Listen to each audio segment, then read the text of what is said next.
Now, tell us how the book did get together. How did you go from selling real estate to all of a sudden getting this book and thinking it was a good idea to get this together? Yeah, well, it was certainly a process that took 9 years, 9 believe years, it or not. yeah. Not solid writing, but certainly trying to write and then thinking, what makes me think I can write a book? Quite a few writing courses and writers groups and talking to other people, so a lot of learning. I felt compelled to write it because I had spoken to investor groups. I do that from time to time, and I enjoy that. But I always feel at the end of it, I always feel people want more. People come up and say, "Have you got something I can read? Have you got more?" Yeah, right. And so that really inspired me to put more of my thoughts so into you're a able book. to put more into the actual book. Absolutely, yes. And if this is successful, more books. Hopefully, yes, Yeah, indeed. Exactly. Now, let's just go through the book itself and how it is set about. How does it teach people to be better within themselves? Yeah, that's good.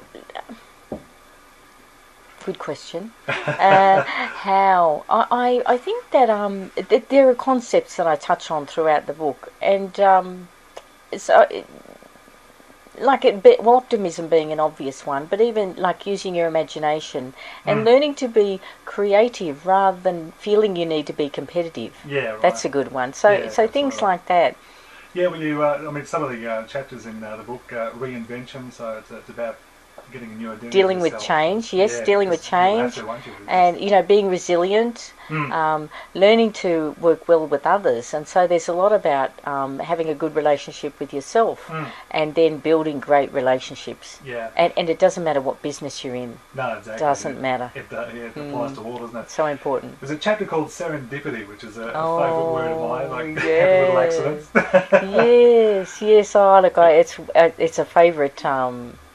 a favourite place that I like to find myself. I think we all like it when things fall into place, when you meet the right people, when you feel that things are happening and so effortlessly. Yeah. And that's a magical place that I allude to throughout the book, and I hope that people will get a sense of that in their own life by reading the book. Yeah, exactly.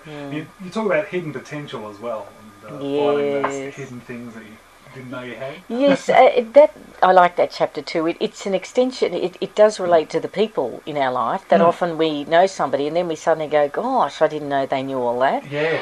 But it's also about places, and very much for real estate. With real estate, I think often people look at something, and it can be in anything. So many things in our life. We look at something, glance at it, but when you really look around with looking for things that are good and positive, there is so much hidden potential everywhere. Exactly, yeah. And real estate is a classic example of that. I love it. And once you get yourself in that mode of mind, a lot of possibilities open up, don't they? Absolutely. Before they probably would have been closed off and you weren't even Yes. It's like you open your eyes a bit more. Yeah, exactly. Yeah, and then things start to go into place.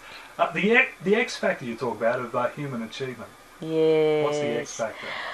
I love that, and I want to write more about that. But what it is really it's a place where your mind, so let's say your brain, your thinking, and your emotion are in tune. Yep. And where you feel you're engaged, your spirit, your heart, everything, so that's I think where serendipity occurs. Right. Things fall into your lap. Yeah.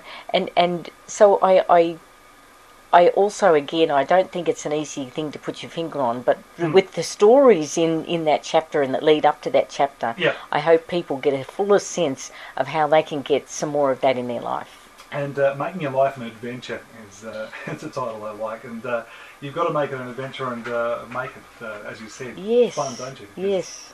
If you don't, you're wasting time really. That's right. Craig, I think that some people think, people have said to me, "Oh, Julie, you're all right, you've made it." And I think, I failed at school, I've done a lot of stupid things in my life, and although at the moment people could look at me and say, "Well, I'm very successful," it doesn't mean that I'm going to sit on a bench and just go, "Well, I've reached success now." You don't... There's always more. Yeah, there's always more excitement, more adventure, more potential, and more fun to be had. Yeah, absolutely. Yeah. Well, look at yourself. You did well in real estate and thought, well, I could do a book about this. You have, and it seems to be fairly successful. Now, what is now happening now that you've got the book out there? Tell us about what you're actually doing. You still in real estate? Yes, love real estate. Yeah. And the funny thing is, and other real estate investors would know this, that there are times where you, different investors may be more active at some times than others, but sometimes you don't actually have to do a lot, which is, there's a little part of me that's lazy, and that's something I like about there isn't all of us. Yeah, I actually don't have to do a lot. I don't have to work hard. I haven't actually worked for anybody else for over 8 years. But it's because of that hard work you did in the first place. Well, that's right. That's right. Yep. So I had time to write the book, and I have time to do other ventures. But yes, I still love real estate. I still invest. Yeah. But it doesn't take up all of my time. Yeah, no, that's good, isn't it? So it shows that you've certainly, done everything in this book basically tells you to do. Yes. I practice what I preach. That's great. Well, if anybody wants to, I'm sure we all do, want to try and find a way where we can maybe get our mind in the right set of mind, and then hopefully be able to be a little more successful in the things that we're good at. This is a good way of reading this book and then thinking to yourself, maybe I have got more potential than I thought I had. Everyone does. Yeah, exactly. Yes. Well, that's the thing, isn't it? But unfortunately, some of us just sit back and think, oh, that's enough. And as you said, it's never enough. No, there's always more. Yeah. Well, all the best with your future, and no doubt I reckon there'll be another book that you're thinking about in the back of your mind. Absolutely. There's one in the pipeline. Is there? Yes. Fantastic. Yes. Well, great to have you stop by here in Goulburn. You been around this area at all before? Yeah, well, mainly passing through between Sydney and Canberra. But yes, I think Goulburn's lovely, and it's very nice to visit here. Yeah, well, we're glad you've stopped in to have a bit of a chat with us. Thank you so much, Craig. And whereabouts is this book available?